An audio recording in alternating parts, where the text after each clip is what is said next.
কল্পনার জগৎ আর বাস্তব জগতের মধ্যে কিন্তু অনেকখানি তফাৎ। এই কথাটা আমি পরিস্থিতির জন্য আবারও একবার প্রমাণ পেলাম। কল্পনায় সাজিয়ে রাখা সুন্দর সুন্দর মুহূর্তগুলো পরিস্থিতির চাপে কিভাবে এক নিমেষেই এলোমেলো হয়ে যায় এবং তছনছ হয়ে যায় তা সত্যিই বুঝতে পারা যায় না।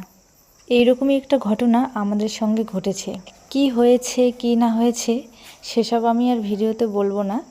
তবে আমি এতটুকু জানি, যেই পরিস্থিতিগুলো আমাদের হাতে থাকে না, যেই পরিস্থিতিগুলো উপর থেকে সব সেট হওয়া থাকে এবং যেই ঘটনাগুলো স্বয়ং ঈশ্বর ঘটান, আমার মনে হয় সেই পরিস্থিতিগুলো তিনি নিজেই আবার সামলে দেন।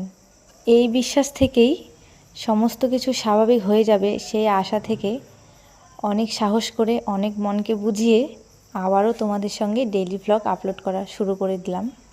তার আগে তোমাদের আমি একটা কথা বলি, ভিডিও করাটা আমার এতটা পছন্দের একটা বিষয়, এতটা ভালো লাগার একটা জায়গা যে কোনো মন খারাপই আমাকে ভিডিও করা থেকে বাধা দিতে পারতো না। যতই মন খারাপ থাকুক না কেন, যতই পরিস্থিতি খারাপ থাকুক না কেন, আমি কিন্তু ভিডিওটা ঠিকই কন্টিনিউ করে যাই।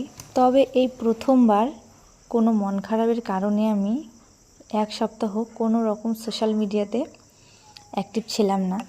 মন খারাপের সেই ক্ষতটা এতটাই গভীর ছিল যে আমার ইচ্ছে শক্তি একেবারেই দুর্বল হয়ে পড়েছিল সোশ্যাল মিডিয়াতে কাজ করার জন্য। তাই অনেক ভেবে মনকে অনেকটা বুঝিয়ে আমি আবারও ডেইলি ভ্লগে ফিরলাম। এবং আমার ভিডিওগুলো দেখতে তোমাদের কেমন লাগে পারলে জানিও। আমি অনেক হাউস ওয়াইফদের সাজানো গোছানো সংসারের ভিডিও দেখে বেসিক্যালি ডেইলি ভ্লগ করার জন্য ইমপ্রেসড হয়েছি।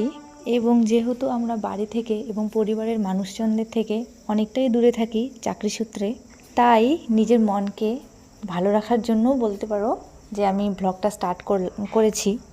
ভদ্রতা বজায় রেখে ভিডিও কিন্তু করা যেতেই পারে। আবার অনেকেরই ধারণা যারা ভিডিও করে তারা হয়তো সংসারে মন বসাতে পারে না বা বাচ্চা সামলাতে পারে না। তাদের উদ্দেশ্যে আমি একটাই কথা বলবো, যে রাধে সে কিন্তু চুলও বাঁধে। আশা করছি আমি আপনাদের আমার মতো করে যথাসামর্থ্য চেষ্টা করেছি বোঝানোর।